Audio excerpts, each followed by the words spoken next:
Bonjour à tous, aujourd'hui une nouvelle vidéo sur un sujet, vous le savez, que j'hésite à aborder depuis des années. C'est un sujet qui est vraiment pas facile à aborder, mais on en parle beaucoup déjà ensemble en message privé sur Discord, etc. Donc voilà, je sais déjà que vous êtes bienveillants sur le sujet et surtout vous me demandez énormément cette vidéo. Je sais que ça va me faire du bien de vous en parler, que les échanges vont être hyper intéressants sous cette vidéo, je n'en doute pas. Je sais que certains en ont besoin et je sais surtout que ça n'est que le début. Donc il est temps et je suis super contente d'être accompagnée dans cette vidéo par la marque qui nous aide à gérer nos émotions, Fleur de Bac, mais ça je vous en parlerai un peu plus tard dans la vidéo. L'hypersensibilité, on est tous sensibles, mais 15 à 20% de la population est hypersensible et ça c'est génétique. Les hypersensibles, ils voient et ressentent les choses vraiment différemment. C'est pour ça que parfois, souvent, on peut qualifier nos réactions d'excessives parce que les stimulations elles sont plus intenses. Les sons peuvent très vite être trop forts, les odeurs, les goûts, les sensations au contact d'une matière, la lumière, les mots, les phrases des autres. Personnellement, mes sens sont vraiment très déployés et je suis très sensible aux mots employés par les autres. Bref, tout est trop et moi ça me donne un sentiment de décalage depuis que je suis toute petite, que ce soit en amour, en famille, en amitié et plus récemment au travail. Mais pourquoi? Donc en fait le cerveau d'un hypersensible il travaille différemment, il traite beaucoup plus d'informations, beaucoup plus vite et beaucoup plus longtemps. Et le cerveau est donc constamment,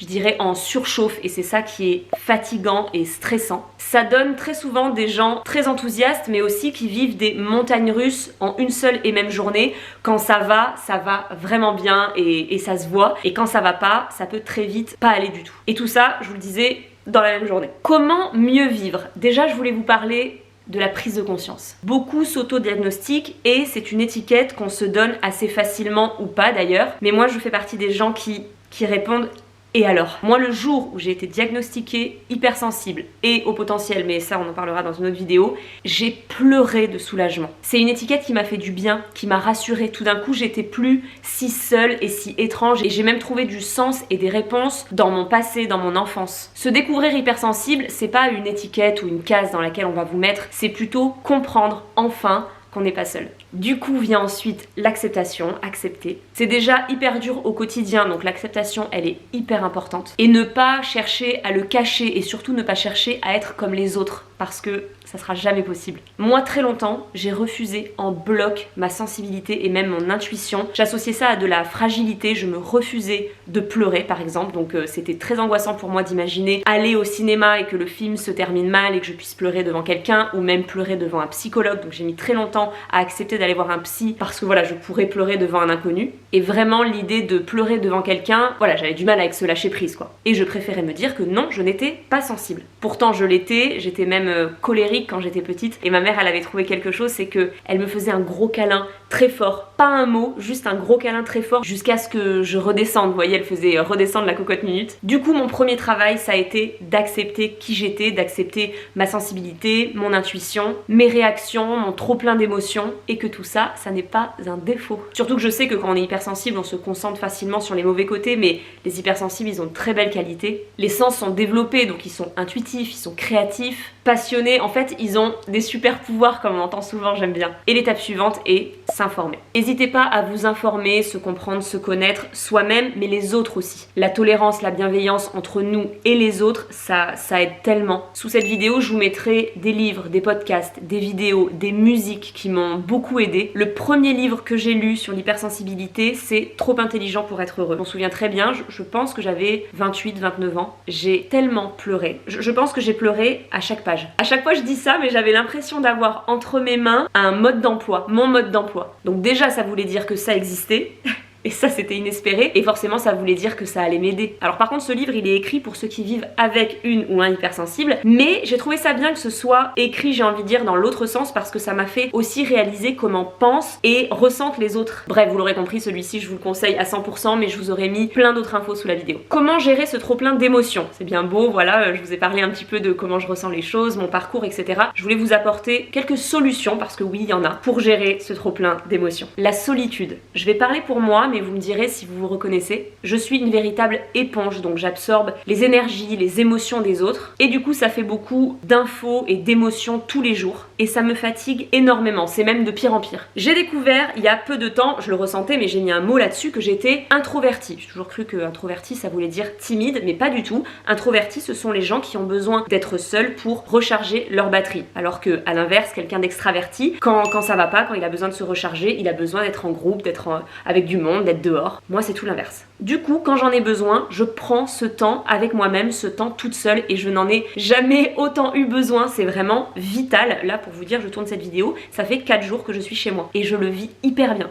Et là, je le sens, vous voyez, j'ai mis une robe jaune, je sens que ça va mieux. J'ai écrit à mes copines ce soir, je pense que ce soir je vais sortir parce que ça y est, je suis rechargée. Sinon, je prends également des fleurs de bac. Donc fleurs de bac originales, ce sont des compléments alimentaires qui existent depuis 80 ans. J'ai toujours vu ça chez moi, j'ai toujours vu ma maman en prendre, m'en donner aussi. Et j'ai un mélange de différentes fleurs qui me correspondent et qui m'aident à gérer mes émotions. J'avais eu un rendez-vous avec Nathalie, qui est conseillère agréée fleurs de bac, donc je vous mettrai ses coordonnées sous la vidéo si ça vous intéresse, mais aussi le lien pour faire votre propre bilan émotionnel, hein, c'est gratuit. Parce que c'est pas toujours facile de cibler la bonne émotion, savoir vraiment ce qu'on ressent. Et donc elle m'avait aiguillée sur quelle fleur choisir. Donc j'ai mon petit mélange, en fait j'ai mes petites fleurs et je mets 2 gouttes de chaque fleur dans ce petit flacon pipette qui est bien pratique avec un petit peu d'eau et je l'ai toujours sur moi. Et je prends 4 gouttes directement dans la bouche du coup et ça jusqu'à 4 fois par jour maximum. Alors après pour une émotion passagère vous pouvez prendre une seule fleur, donc 2 gouttes directement dans la bouche ou alors dans un petit verre d'eau. Il existe 38 fleurs de bac originales, donc j'ai demandé à Nathalie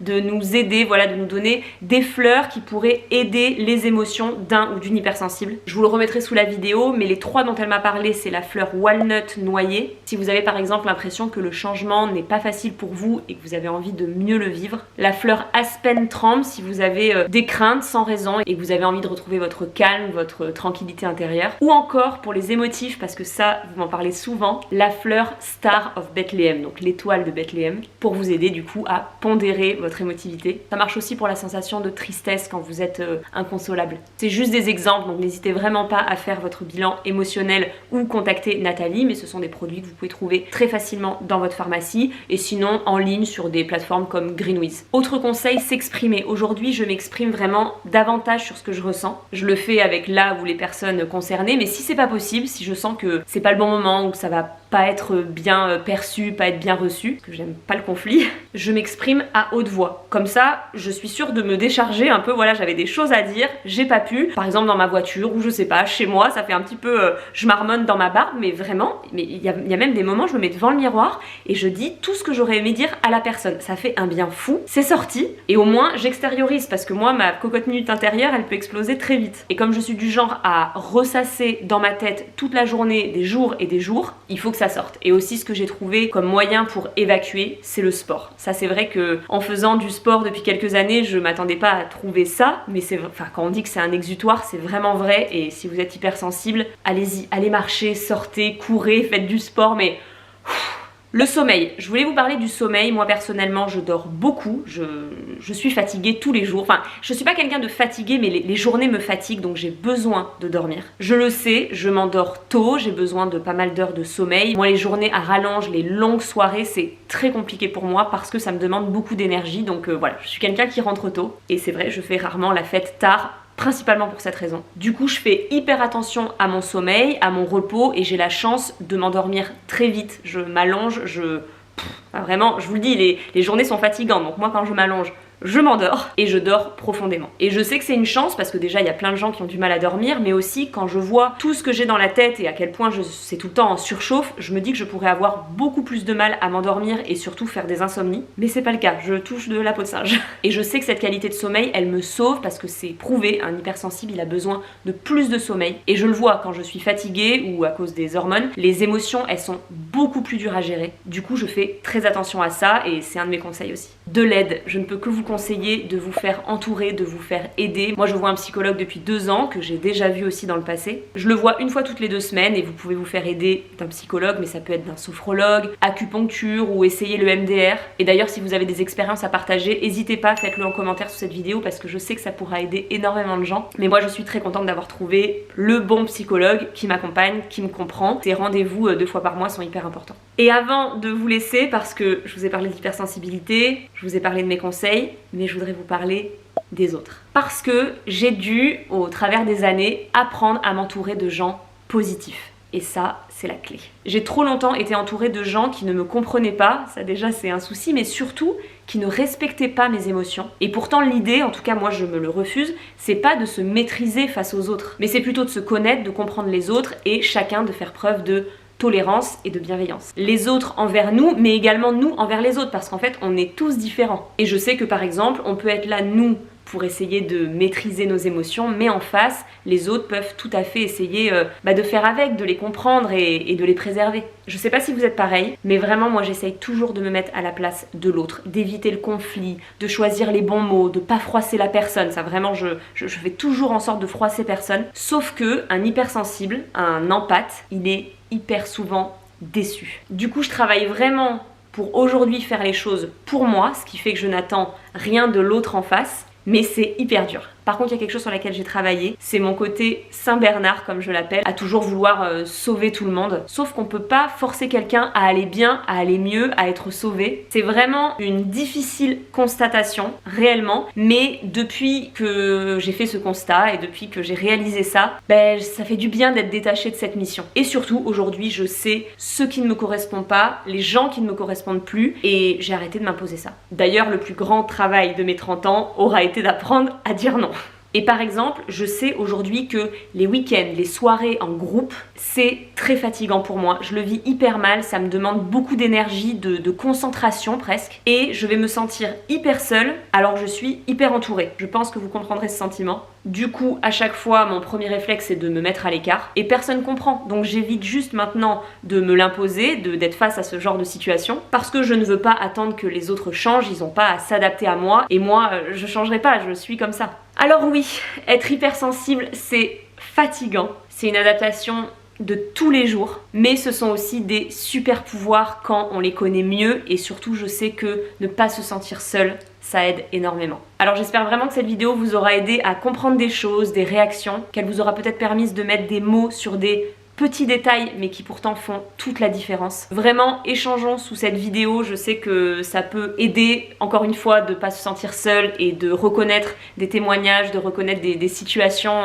dans les commentaires des autres. Cette vidéo, c'était vraiment la toute première pour ouvrir le sujet, et voilà, je vais voir comment elle est reçue, mais pourquoi pas vous en reparler, ou même de temps en temps dans un vlog, voilà, faire une petite parenthèse sur quelque chose que je ressens, une émotion. Je sais que maintenant qu'on a parlé une bonne fois pour toutes du fait que je sois hypersensible, et je sais qu'on est nombreux dans ma communauté, je me dis que j'oserais maintenant davantage vous en parler, que ce soit parce que je vois une petite vidéo sur Instagram qui me fait penser à ça, ou juste parce que j'ai besoin de me confier à vous, pourquoi pas dans un vlog, dans une story. Moi en tout cas, ça m'a fait beaucoup de bien de poser des mots là-dessus, de filmer tout ça, de vous en parler. J'ai hâte de vous lire. Si cette vidéo vous a plu, n'hésitez pas à la liker, à vous abonner à ma chaîne YouTube. Je remercie Fleur de Bac Original d'avoir été le partenaire de cette vidéo, parce que c'était un sujet qui me tenait vraiment à cœur, et ce sont des produits qui m'aident beaucoup au quotidien, et je vous dis à très bientôt pour une prochaine vidéo.